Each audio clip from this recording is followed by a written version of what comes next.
All right, good afternoon to you. Happy Thursday. I'm Fox 26 meteorologist Ramisha Shade. We are tracking the tropics, and here's some good news. There's only 1 month left for our 2025 Atlantic Basin hurricane season. And here's more good news, at least for the United States. No hurricane has made landfall in the U.S. so far this season. We have had some super large, strong, monstrous hurricanes out there, but they have all veered away from the U.S. We've had some impacts for parts of the U.S., especially the East Coast, with some big waves. Of course, you remember some of those houses along the Outer Banks of North Carolina collapsing due to those rough waves, but we haven't really had a direct impact or a direct landfall, so it could have been so much worse. This is where we've been, though, so far this season. 13 named storms. Out of those, 5 have blown up and become hurricanes, and out of those, 4 have become major hurricanes. And of course, most recently, we had Melissa, a monster Category 5 hurricane, just a few days ago, as it reached Jamaica and made history as Jamaica's first Category 5 hurricane to make landfall there since weather records have been kept. So we are very close to our normal numbers or average numbers for a hurricane season. We've had 13 named storms. That's 1 back from our average of 14. We're a couple back from the average number of hurricanes, which is 7, and we are 1 above our number of major hurricanes. So even though we may not have had quite as many named storms as we do on average, we have had the above average number of those major hurricanes. Of course, that's Category 3, 4, or 5. So you can see all of the names that have been used so far this season. We started off with Andrea, Barry, Chantal, and of course we got Aaron that blew up to be our first Category 5 hurricane. Second hurricane of the season was Gabrielle. Not quite a Cat 5 for that one, but it did make it to Category 4. Second Cat 5 of the season was Umberto, and then we had Imelda, which was a Category 2. Then of course we had tropical storms Jerry, Karen, and Lorenzo. And we are still dealing with Melissa out there, no longer a Category 5, but still a Category 2 hurricane in the Atlantic. Next name on the list is still Nestor, but at this time, no signs, no indications that we have a Nestor forming that is going to mess with this. So some great news there. Hopefully after Melissa exits, that will be it for a while. Hurricane Melissa, though, still causing problems out there. Here's the good news for Jamaica, for Cuba, for the southeastern Bahamas, and the rest of those Caribbean spots and locations. No longer do we have any tropical alerts for the Caribbean locations that I just mentioned. So as we push north in the Atlantic, we've got Bermuda next in line to get hit from Hurricane Melissa.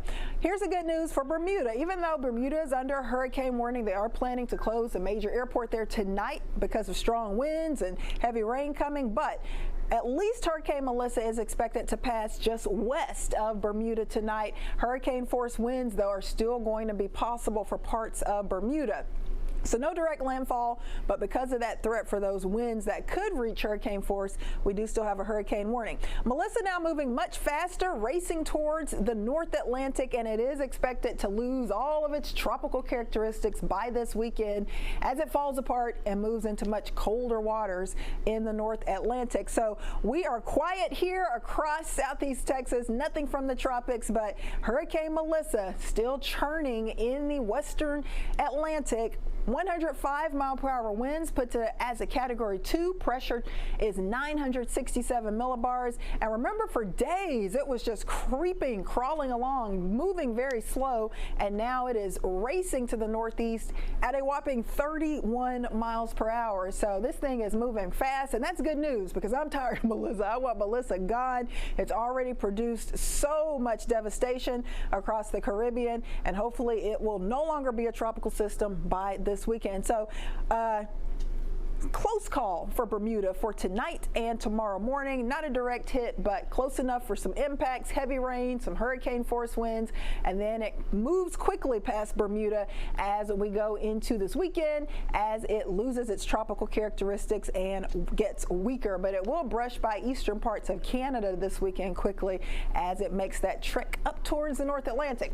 All right, for the rest of this month, which we don't have much left, we've got Halloween, October 31st, the last day of the month, and that's it. Still a very low chance. We could see something forming, maybe a tropical wave in the Gulf or the Western Caribbean, Western Atlantic, but the chances are getting lower and lower day by day. Of course, we're about to jump into the final month of hurricane season. The remainder of storms for November tend to be near the Caribbean or the Central Atlantic. The chance is not zero for the Gulf, but it's extremely low. So if we get any kind of tropical development or activity for November, it's likely going to be the Western Atlantic, Western Caribbean, and even there you'll see it's that lowest possible risk, and we've gotten rid of the likely, more likely, and most likely categories. So we are starting to wind things down. As I said earlier, my hope is that after we get rid of Hurricane Melissa, that will be it, hopefully for the rest of the season. But if we get anything, hopefully it remains on the weaker side and doesn't blow up to become a major powerful hurricane. But of course, we are here tracking it closely, watching it day by day, and we will be with you every single day until we get all the way to the end. So of course you want to stay alert, even though our risk to get hit by a tropical system across the Texas Gulf Coast is very low for November. We will be here day by day, keeping you updated and letting you know if there's anything to worry about. We'll have much more here on Texas Live and Local when we return.